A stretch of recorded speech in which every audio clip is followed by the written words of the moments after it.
This is Special Prosecutor Larry Klayman. I'm the only lawyer ever to obtain a court ruling that a president of the United States committed a crime. For truth.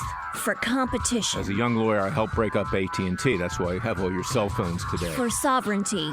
For the Republic. I'm the guy who at Judicial Watch, which I founded, uncovered the Chinagate scandal. Millions of dollars going to the Clinton campaign, corrupting our political system. For the privacy of citizens. And I'm the only guy to have enjoined the National Security Agency from mass surveillance on hundreds of millions of Americans. Tearing it up. I'm the son of meat packers in Philadelphia, Pennsylvania. I know how to slice and dice. Bringing it back. We're going to take this country apart and put it back together again in the way envisioned by our founding fathers. It's not just talk. We're not just regurgitating news stories. Larry Klayman, Special Prosecutor, is making the news. And now, here's Larry.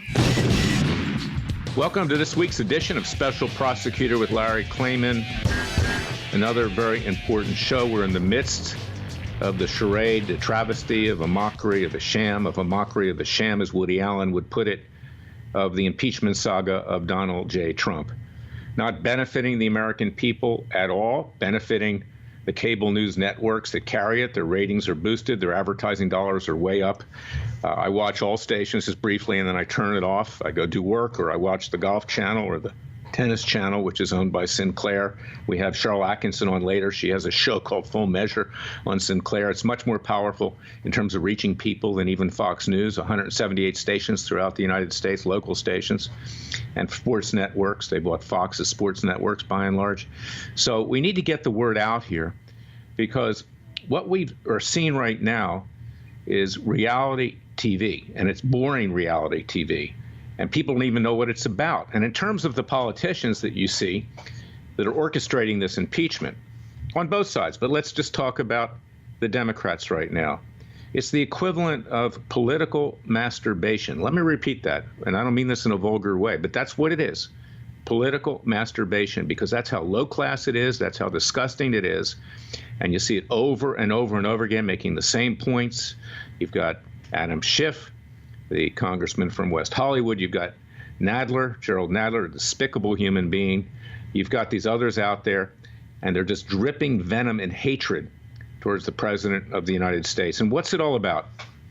It's about weakening the president enough that he doesn't get elected in 2020. And that formula actually worked. I didn't do it for that reason, but I played a role in impeaching Bill Clinton. I wanted to see him indicted, but as a fallback, at least I thought maybe there might be some justice there. I didn't do it to influence the election, but it did influence the election, because it created such an odor and such a stench with regard to Clinton and with regard to his vice president, Al Gore, who helped him cover up not just the Lewinsky scandal, but 39 other scandals, that it tipped the balance slightly, where someone who was completely unqualified to be president, someone who was intellectually bereft, and frankly spent more time working out in White House gyms than doing anything else, George W. Bush, became president. We know what happened after that. It was a disaster almost as big as Obama, or almost as big as Lyndon Johnson, or others before them, Jimmy Carter. We wound up in a war, killing a lot of people for no reason, because he had a vendetta against Saddam Hussein. I mean, it'd be great if Saddam Hussein was alive today. At least he was a buffer to the radical Shiites in Iran. He was a Sunni, obviously.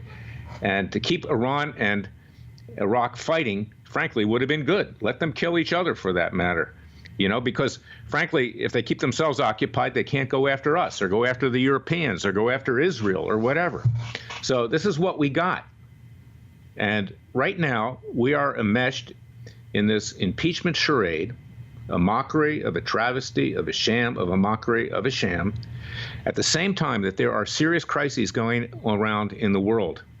And our eye is being taken off the ball. The president's eye is being taken off the ball. Of course, Congress never has its eye on the ball, so that really doesn't matter. But, you've got North Korea, you've got Iran. Just a few days ago, a legislator in Iran called for the assassination of President Trump. Now, I'll tell you, it's time to take that regime out. Take it out totally, take out its military capability. And you get a coalition of the United States, Saudi Arabia, Israel, maybe even some European countries to join.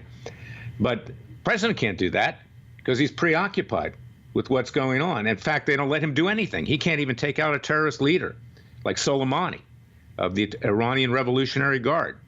So this is the problem that we have. And who is sitting on top of this impeachment trial as kind of like the referee under our so-called Constitution? I love our Constitution, but the way things are today, it doesn't even exist because it's simply ignored by both political parties and judges. John Roberts, Chief Justice of the Supreme Court, someone who witnessed the Democrats viciously attacking the Republican lawyers the other day, and because he's frightened of the deep state and the material that they have on him, the dirt they've dug on him. There are issues about his lifestyle. I don't think he wants it out. That generation does not want it out. There may be other things. Why did he flip on Obamacare at the 12th hour? Ask yourself that question. What does the intelligence deep state have on him that they have on a lot of people? You can see how they violated the privacy of the president. They violated my privacy with my clients. I got 2 preliminary injunctions. We're going to talk about that with Sharyl Atkinson. But he then admonishes both sides. Are you kidding me? Who are you? You're Chief Justice of the Supreme Court and you got to play patty cakes with both sides? This guy's an absolute disgrace as Chief Justice. The Supreme Court is actually more politicized than even the lower federal courts. And how did they get confirmed? Because they have to toe the line. They have to decide almost from birth if they want to be a Supreme Court justice. So they're not going to get there. So they have to do everything right the way the establishment wants. And this is the problem that we have today with the federal judges at the lower level, with Supreme Court justices. They are by and large political hacks. They have been put in there through political patronage. We need a constitutional amendment. We need to take away their lifetime tenure. We need to take away their immunity, make them accountable for what they do. We need a new way of selecting them.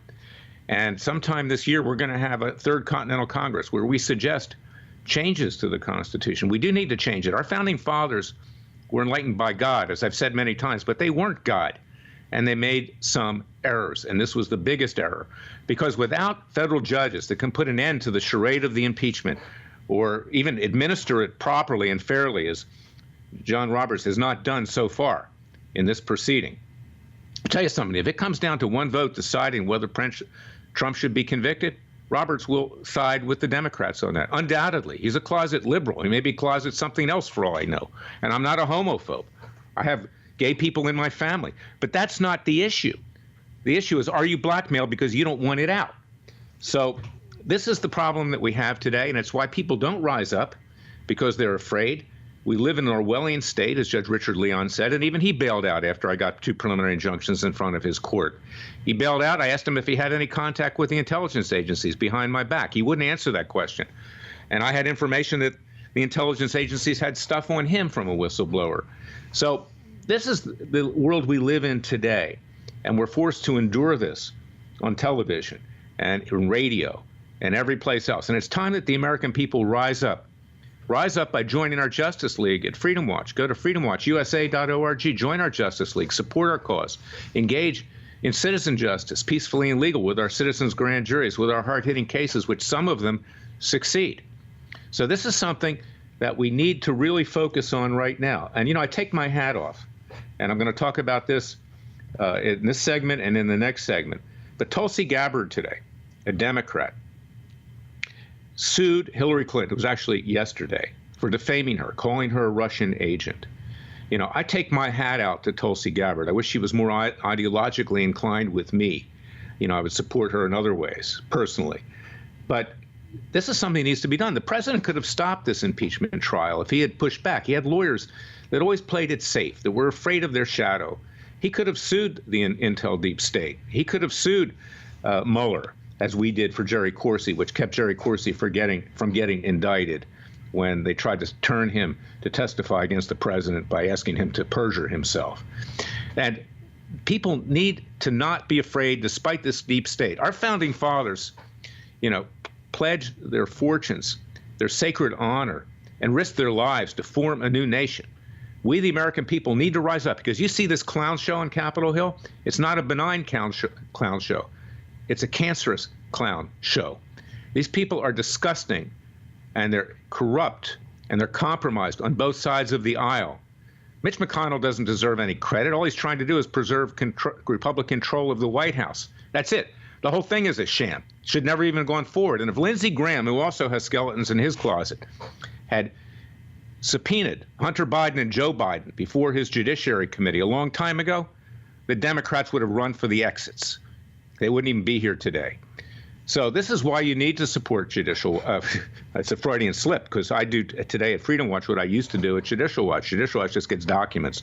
That doesn't do anything. Got to use the documents. I'm bringing hard-hitting cases at Freedom Watch. Citizens Grand Jury, support us. Go and join our Justice League at freedomwatchusa.org. freedomwatchusa.org. Support Cliven Bundy, who's fighting for you against government tyranny. Go to Cliven Bundy Defense Fund.org. I'm representing him privately in that respect. There's an appeal, an oral argument coming up in Las Vegas, Nevada on March 23rd. Trump Justice Department, which the president doesn't even control, the deep state controls it, is trying to throw Cliven in prison after he's had his indictment dismissed by having that indictment dismissal overturned. Support Jerry Corsi at CorsiLegalDefenseFund.com, who's still fighting for you in the courts against Mueller. He brought a case for prosecutorial abuse, for malicious prosecution, for violating his privacy rights. Support him, CorsiLegalDefenseFund.com. And, of course, our other valiant clients, and I'm going to talk about one of them in the next segment. But I got to take my hat off to Tulsi Gabbard, because she actually stuck her neck out here. And you can imagine what the Clintons are going to try to do to her. She better get a bodyguard at this point. 80 people died during their administration. It wasn't law of averages when 80 people died. And, of course, Jeffrey Epstein recently, she and Bill Clinton continue to be the #1 suspects. They had the most to lose. Bill had visited, I believe, 23 times to Fantasy Island with Epstein, been on his plane, obviously partook, of the female trafficking that was going on there, to put it nicely. It's much worse than that. So this is what we're up against. So again, I know I'm pumping it, but we need your support. We're the mouse that roared. I don't have $110 million in net assets like Judicial Watch does for Freedom Watch. Contribute to our cause. Go to freedomwatchusa.org. freedomwatchusa.org. We're actually doing something. I'll be right back with the next segment of Special Prosecutor with Larry Klayman.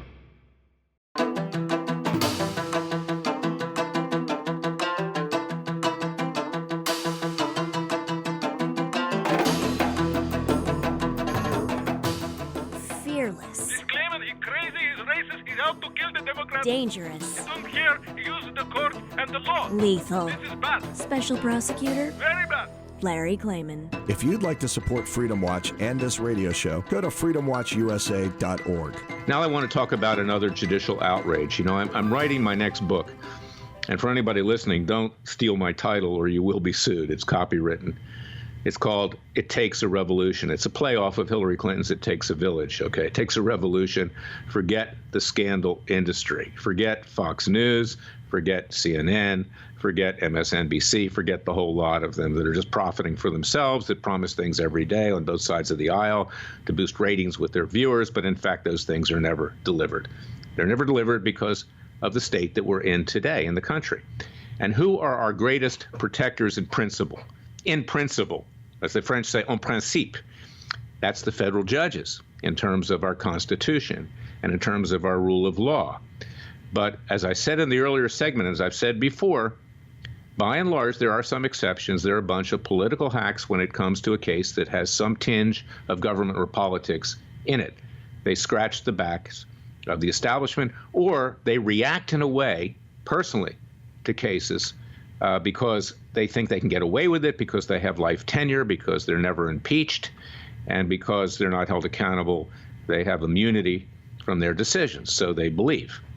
Actually, they don't, but no other judge is going to enforce a case against a fellow judge when you sue that judge for violating his oath of office or committing other illegal acts. Just ain't going to happen. So let me give you the latest outrage, and I'm going to go through all of this in my book, not just with regard to the federal judiciary, but also with regard to the other branches of government who have completely abdicated their responsibilities to protect we, the people. I represent a very brave person, African-American policeman in Dallas, Texas. He was unfortunately victimized during the massacre that occurred 2.5 years ago, that was done by a disciple of that vehement anti-Semite, anti-white, anti-Christian, black Muslim Louis Farrakhan. The violence was also incited against the police in Dallas by Black Lives Matter, by the new Black Panthers Party, and by others. Dmytryk put his foot forward. a brave guy you would not believe. And he sued Farrakhan. He sued Black Lives Matter. He sued the New Black Panthers Party, Sharpton, and others, Jesse Jackson. And what did he get for that? The case was assigned to an African-American judge by the name of Sam Lindsay, who came up with a flimsy reason to dismiss the case without prejudice. He didn't want it in his courtroom. He probably felt he was at risk. You know, he could be attacked, particularly since he was African-American. Or maybe he didn't like the fact that Demetric Penny, a fellow African-American, brought a case against radical African-Americans like Farrakhan and Sharpton and others. Who knows? But this is the world we live in. No courage by these judges. And the judge exited stage left. Now, I filed another case for the father of one of the policemen that was killed, Enrique Zamaripa, and his son was killed in that raid. That was assigned to a Trump judge. Well, she didn't want that case either. She was a female. You know, I don't want to be at risk. I don't want to stick my neck out. So let's get rid of that case too. Now that's on appeal. Now, fast forward, Demetric brought a case against the Dallas Morning News, which attacked him because he attacked, you know, Black Lives Matter. It's a very leftist paper, and smeared him, said that he was misusing his public interest group, the Dallas Fallen Officers Foundation, which helps raise money for victims of, you know, what happened during that massacre and otherwise. This is Judge Ada Brown, also African-American. Now, I've been practicing in Dallas, Texas for many years. I'm licensed in the Northern District of Texas. I'm in that court. And I never had to have a local counsel. And Demetric can't afford a local counsel. He's a policeman. He's running for Congress now as well.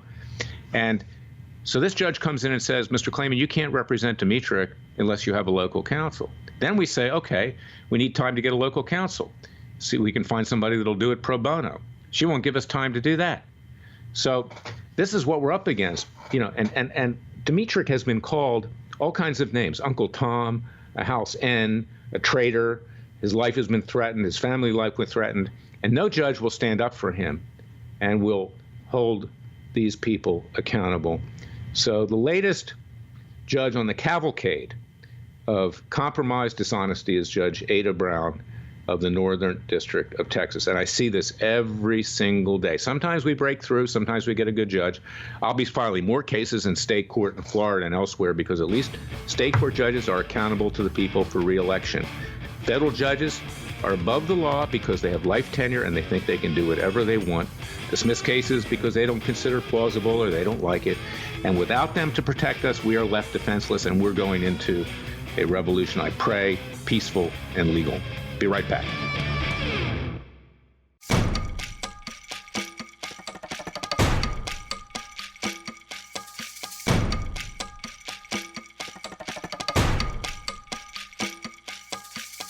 And now, 4 words that make corrupt politicians make wee-wee in their little pants. Transparency and the rule of law will be the touchstones of this presidency. But we have to pass the bill so that you can find out what is in it. Special Prosecutor Larry Klayman. Be the one who makes our country great again. Go to freedomwatchusa.org and donate.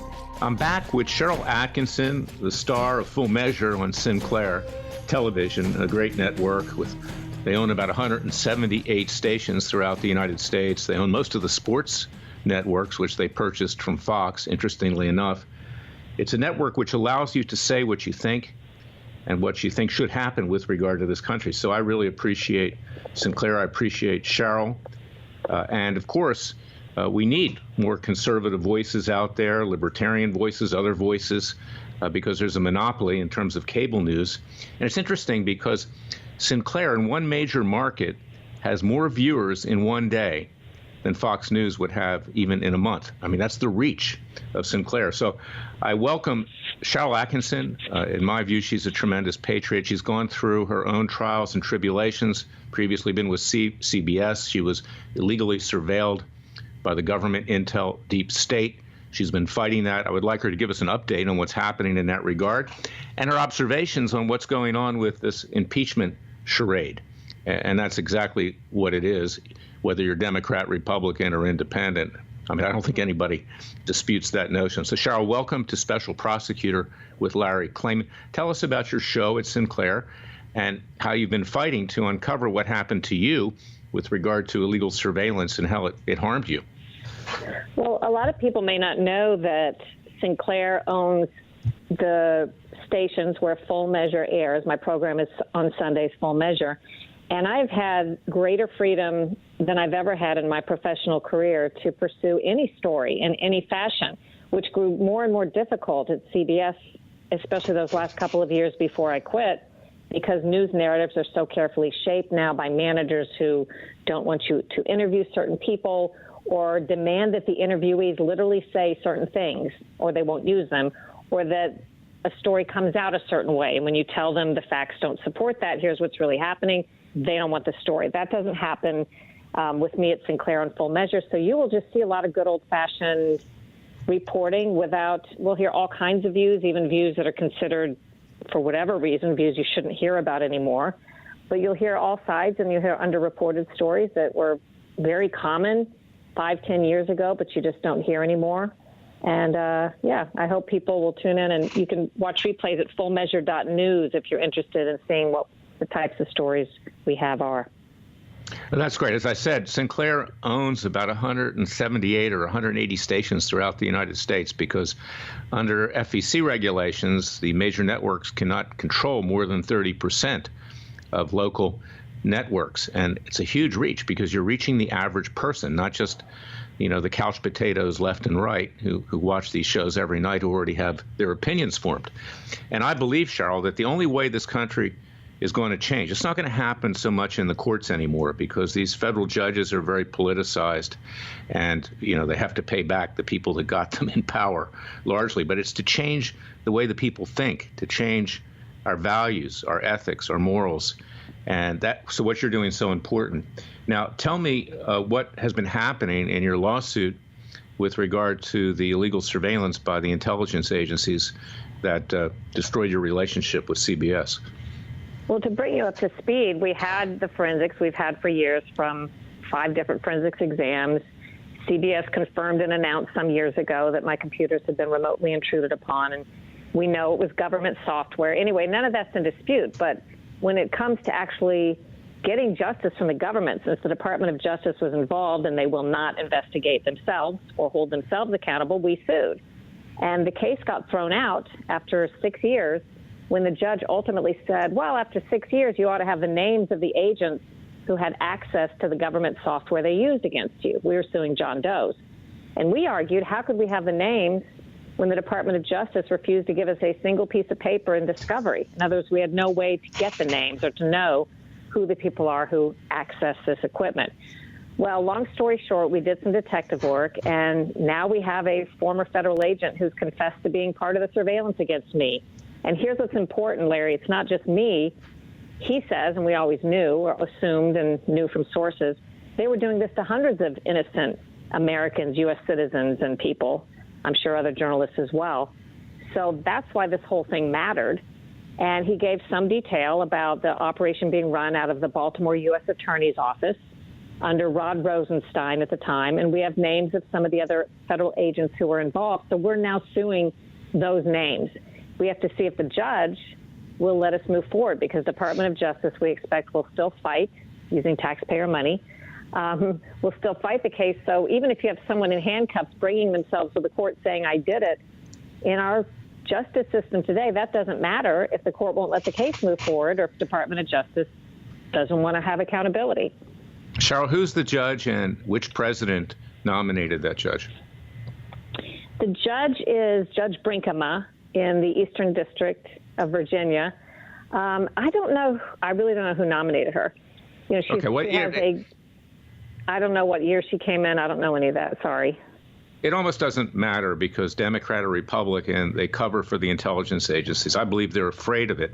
And not just it's the NSA, it's the CIA, it's the FBI. And here's the experience that I had, and because we've talked about it, is that I got 2 preliminary injunctions against the Obama intel agencies going back to 2014, early 2015. I also sued in my individual capacity. I'm a lawyer. They were intercepting my communications, which are attorney-client with my clients, which is illegal.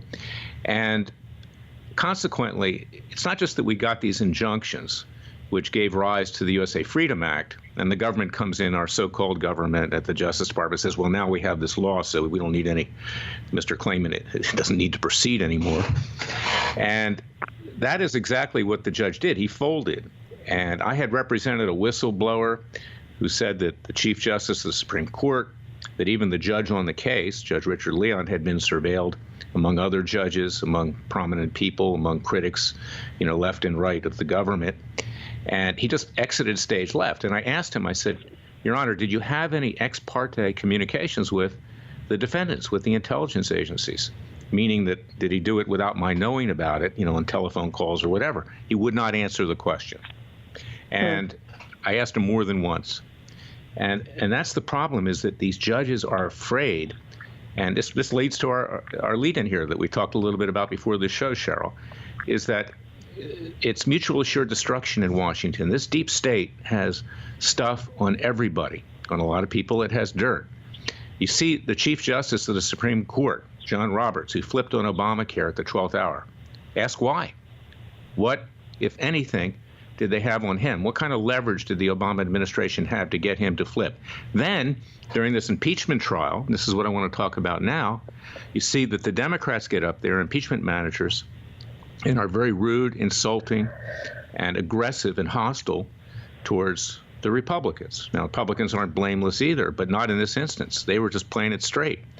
The Chief Justice of the Supreme Court admonishes both sides. He didn't need to admonish both sides, but see, he's afraid. And he's afraid, in my view, of this deep state that can destroy him. And there are a lot of rumors about the Chief Justice. We're not going to get into it here in terms of his lifestyle and everything. And I just wonder whether that kind of thing has been influencing judges, Supreme Court justices, and others in this country for a long time. Well, let me be sure to separate myself from your theories, although I think that's certainly a valid theory. As a news reporter, I can't say any of that is happening or that I know that's happening. But I will tell you that my sources inside the intelligence community, as well as the agent who conducted surveillance against me, have acknowledged and stated that they look for dirt, that they conduct these illegal operations. And part of the reason is not just to see what's going on, but that they are actually sometimes looking for dirt and, according to the sources, planting dirt in some cases when none is to be found. So it's very chilling. I hear a lot of people say things like, well, the government can spy on me. I'm not doing anything wrong. Like, I don't care if they look at my stuff. That's assuming the purest of motives on the part of anybody who's doing this. And if they're looking in your computer illegally, their motives probably aren't pure. And you have to wonder what else. Someone who doesn't agree with you, or you may not agree with, what else they might do to you in order to make it look a certain way, or to keep you quiet, or to intimidate you, or who knows what. But I think it's far more insidious than some people think. Oh, and they can plant stuff, you see, and that's the thing. When I used to travel to South America for Peter Paul, a client who had the goods on Hillary with illegal campaign contributions, instead the Justice Department under Obama had him locked up and indicted for alleged securities fraud. I would never check my bags in. I was worried that they could plant some kind of drugs in my bags on an airplane or whatever. And, they don't want people that will challenge them like you did, at CBS and now. And that's the problem. And that's one of the reasons why we don't have change. And that's why these congressmen, they just go, with their act, on Fox News, CNN, MSNBC, now the impeachment proceedings, which is a reality show, but nothing ever happens. Nothing happens. And I believe this impeachment is basically, they know it probably is going not to succeed in terms of conviction, so it's to weaken the president going into the 2020 elections. They can now say he was impeached and he covered up the facts. You have any thoughts on that? I do. I think that, it's hard to know what would happen if the impeachment had not occurred, but it appears to me as an outsider that, if anything, it perhaps has collated made more cohesive, I should say, President Trump's support, and that he has emerged from all of these controversies, it seems to me, stronger than before. So if I were a Democrat looking for a strategy to use against Trump, I might say after 3 years, wow, everything we've done has backfired. And do I really want to set off, Trump supporters and give them a cause to come out and vote and to really stand behind? Do I really want to do that moving into this 2020 election. It seems to me that's exactly what they're doing. I could be wrong, but I just feel like both sides are entrenched. And if anything, Trump's folks are becoming very motivated. You may be right, Sharyl, and I think that that's probably the conventional wisdom here, and I may agree with it. But there's also another wild card here. I know that when, I helped trigger the Clinton impeachment with Bob Barr and Dave Schippers back in the late 90s leading up to 2000 elections, it did weaken Gore to the point. I didn't do it for that reason. I did it for justice. But it weakened Gore to the point that George W. Bush, who certainly, in my view, was not qualified to be the president of the United States, ultimately wound up being elected by a hair. And they see that model, you see, and that's what they're using. And there is that 20%. The difference is, I think, Larry, people understood what the Clinton impeachment was about. I don't think anybody understands except the few people and, the people in D.C. and L.A. and the news people, and even some of them don't understand what this is about. And I'm constantly asked that by acquaintances who follow politics moderately and don't have any idea what they're talking about and tune out when I try to explain what both sides are thinking. I could see on their face they're thinking, never mind, I'm sorry I asked. Well, that's a good point. Because I think it maybe rebuts a point I was about to make, is that the 20% that are independents in the middle are the ones that are going to decide the election. Trump can coalesce his supporters, and I don't tell people to vote for, but I can say who I voted for. I voted for him, and I'm proud to do it again. But the reality is that these 20% in the middle are the ones that are going to swing the next election, and that is the wild card. And I hope that you're right, certainly, in that regard. But what we have right now, getting back to our earlier discussion, is what Judge Richard Leon initially said before I believe that he became compromised in our case, is a almost Orwellian state where Big Brother is watching you. And the intelligence agencies have the ability, as well as the FBI and other government agencies, to turn on your smart TV, listen to you, watch you. They know where you are at all times through your cell phones. The social media companies have the same technology that the government intel agencies have. In fact, that's how the government got the technology from them, from Silicon Valley. And of course, you have foreign adversaries who have that same ability, particularly since a lot of our cell phones and other things, TVs, they're made in China, they're made in Korea, they're made elsewhere. So there is no privacy anymore. And that is a very inhibiting factor to people trying to change things in this country for the better. And that is what we're up against. Final thoughts.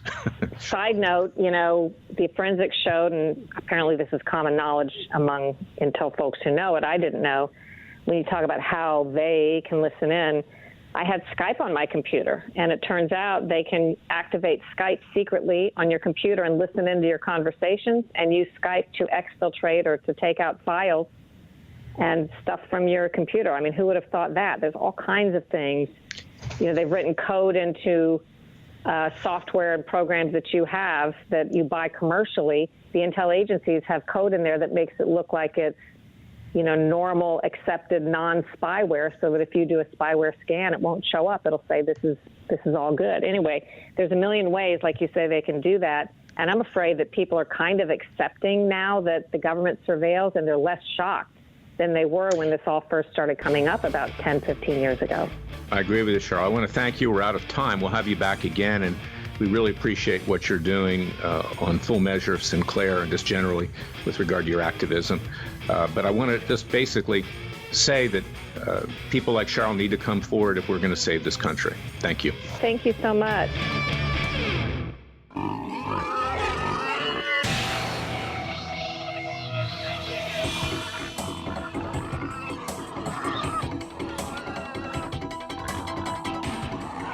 Before he was a trial lawyer, he sliced him and diced him. People used to ask me, Larry, what caused you to start Judicial Watch and now Freedom Watch, given the powerful forces in this country that put you at risk? In a meat packing plant. I'm the son of meat packers in Philadelphia, Pennsylvania. I know how to slice and dice. A very special prosecutor, Larry Klayman. If you'd like to support Freedom Watch and this radio show, go to freedomwatchusa.org. Now for the verdict, federal patriots. I call you federal patriots, fellow patriots, Freudian slip, because the federal government has not behaved as patriots, but you have. You are the people that are going to change this country. You are we the people. You're the people that changed it in 1776, and we will change it again. And I believe that with God's divine providence, and the founding fathers believed that too. What were the odds of beating Great Britain and forming the new nation? 0.1%. It was because of God. God allowed us to do that. He helped us. He gave us his grace and his support. And we formed a new nation, which was an inspiration for many countries, particularly in the Western world. The French Revolution broke out in 1789. Other revolutions followed. The founding fathers did it not just for themselves, but to change the course of history for mankind. And that is why I've been asking so much for the support at freedomwatchusa.org. We need to get bigger. We're very small. We don't have the resources that my former group has. You know, it's very lucrative to get documents, to go on Fox. You have a tremendous reach. But what do you do with the documents? We get documents too, but then we bring cases, hard-hitting cases and citizens' grand juries. So join our citizens' grand juries. We're going to hold Adam Schiff accountable. We're going to hold Nadler accountable. We're going to hold Maxine Waters accountable. We'll hold them all accountable.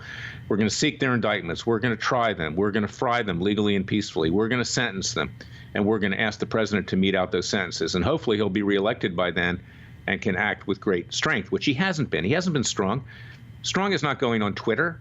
Strong is actually filing actions like Tulsi Gabbard did against Hillary Clinton and doing things like that. And he had the authority to order an investigation into Hunter Biden and Joe Biden. He is the head of the executive branch. He's the head of the Justice Department, technically. So that's the kind of thing that needs to be done and needs to be followed and needs to be coalesced. Now, I want to say I have a new show, which I'm doing with some friends. When I visit California, I sit down and do that with them. It's called Larry Klayman for Everyone. It's a number 4. Okay, I want you to tune into that. We're putting it up on our YouTube station. You can find it elsewhere. You can find it on the website American Greatness. It gives you an insight as to who I am, and I've got great people there with me. Judah Friedman. I've got Ashley Hamilton, who's the son of George Hamilton. And, you know, in his own right, he's a very accomplished actor and songwriter and musician. And other people coming in from Hollywood and the left coast, not the people that you see at Golden Globes. And thank God for Ricky Gervais that, you know, basically cut them a new one about a week and a half ago. But these are people that are conservatives, and we need to use Hollywood. We need to use the media to educate the American people. And that's as important as court cases. Maybe it's more important because in the days leading up to our revolution in 1776, the revolution actually began before that. It began with the writings of the founding fathers, of great historians, of great philosophers. You know, read the Federalist Papers, read Democracy in America that was written by Alexis de Tocqueville after that, you know, analyzing what went on in the days leading up to the American Revolution and its impact throughout the world. You know, we can influence thought, and we have to break through. You're not going to get it by watching Fox News. You're not going to get it by watching the other cable networks. You'll get it watching Sinclair. I urge you to do that. Sharyl Atkinson's show, Full Measure, and I'm on with Eric Bolling frequently, his show. He's no longer with Fox. He's with Sinclair. He can talk freely there. So I want you to do that. And we need your support. We need your strong support, but we need to educate. So go to the Freedom Watch YouTube channel and watch what we do. Go to American Greatness. Listen to this show because I'm giving you insight as to who I am and how I think. You know, I'm kind of a frustrated comedian, so I hope you don't take offense at some of my jokes. I've done some stand-up comedy in the past even because with comedy you can influence things. And watch that Ricky Gervais monologue at the Golden Globes. He's a leftist, but you know what? He stuck it to them because he's an honest leftist. And there are honest leftists out there. Very few, I might add. But there are some. And he's one of them. And I take my hat off to him. Even Christopher Hitchens, going way back when, if you remember him, he was very far left, but he was an honest guy. And he couldn't stand what Clinton was doing. And he was an ally of me at Judicial Watch. And may his soul rest in peace. But this is what we need to do today. We need to rise up, and we need to bring justice ourselves, peacefully and legally. So go to freedomwatchusa.org. Contribute to our cause. Join our Justice League. Get up off the couch. Put the popcorn down. Put the beer down. And get to work, because if we don't, we're not going to have a country much longer. I'll be back next week with another edition of Special Prosecutor with Larry Klayman. Until then, God bless you. God bless your family. God protect your family. God bless America, and God save America. Thank you for listening.